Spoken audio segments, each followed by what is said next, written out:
In today's video, I'm going to teach you how to prepare a branded PowerPoint template and share it organization-wide. We'll keep this simple, practical, and focused so you can create a polished, on-brand template that everyone can find and use. Start by opening your company's existing PowerPoint template if you have one. If not, create a new presentation and set it up with your brand's colors, fonts, and layouts. The best place to do this is in Slide Master View, where you can define consistent title and content layouts, section dividers, and any specialized slides that you use often, like agenda or closing slides.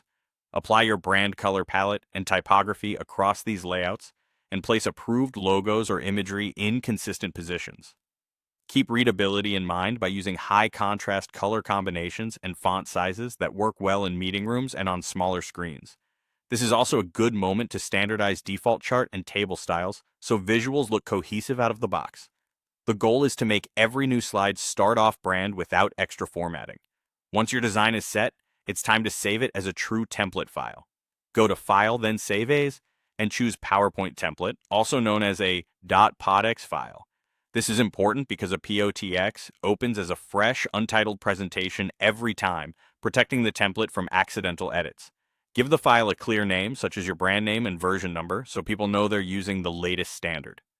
If you ever update the template, increment the version to prevent confusion. Now let's make it easy for everyone to access. Saving the POTX in your Documents folder works for personal use or testing. For organization-wide access, ask your IT team to upload the file to your Microsoft 365 Organization Asset Library. When a template is published there, it becomes discoverable inside Office apps under your organization's templates, so users can start with the right design in just a few clicks. This central location also ensures people get the latest approved version without hunting through email threads or shared drives. Before you share broadly, consider opening a new presentation based on the template to double-check that fonts, colors, and layouts behave as expected.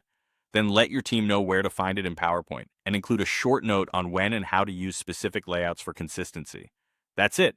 You've created a branded template, saved it as a POTX, and made it accessible so your entire organization can present with confidence and consistency.